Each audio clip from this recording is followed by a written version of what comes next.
السلام عليكم ورحمة الله وبركاته. هنتعرف مع بعض على عطل جديد في الغسالة الأوتوماتيك، وهو توقف الغسالة الأوتوماتيك عن العمل رغم إن لمبة البيان منورة. وده في الحقيقة راجع لعطل خبيث، يعني من الصعب إن الواحد يكتشفه. طبعا بعد البحث وكده فتحت التايمر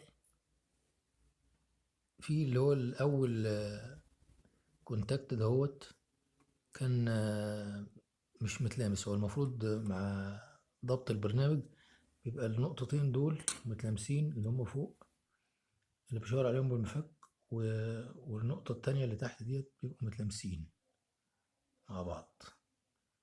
في حالتنا احنا دول كانوا بعاد عن بعض، وبالتالي الغسالة ما بتبدأش أي برامج. المفروض لما الغسالة نديها برنامج بنحرك المؤشر اللي هو الأكرة بتاع التايمر، فبيلمس لي النقطتين دول في بعض زي ما انتم شايفين، فالغسالة تبدأ تشتغل. في حالتنا النهاردة كانت الكاميرا ديت متاخرة شوية، مترحلة، فما بتضغطش على الكونتاكت ده. فاحنا نعمل لها تخشينة هنا بين الكاميرا ديت والكاميرا اللي جنبها. هنستخدم أي جزء بلاستيك على شكل بايب رفيع.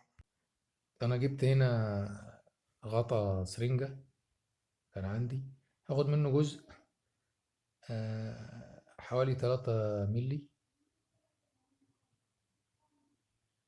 طبعا هفتحه الأول أشقه كده من الجنب بحيث يشتغل معايا زي تيلة.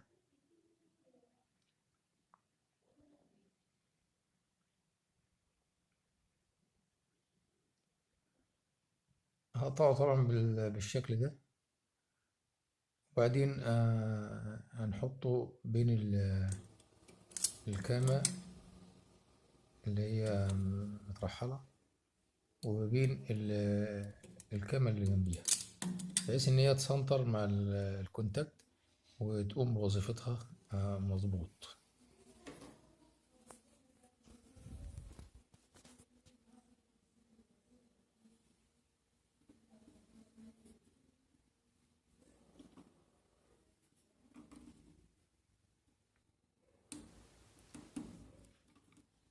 نحطها كده ونضغط عليها فبتركب مكانها زي ما انتم شايفين على الأكس اللي ماسك الكامة.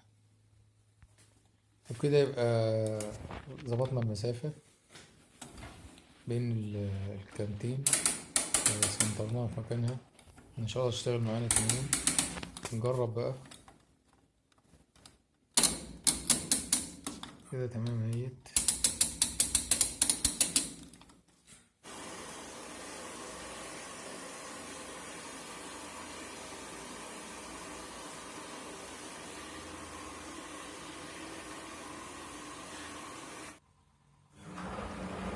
في آخر الفيديو أتمنى إن انتم تكونوا استفدتم، وإلى اللقاء في فيديو آخر، والسلام عليكم ورحمة الله وبركاته.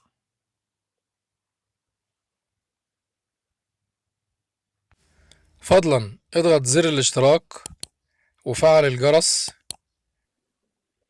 ودوس لايك.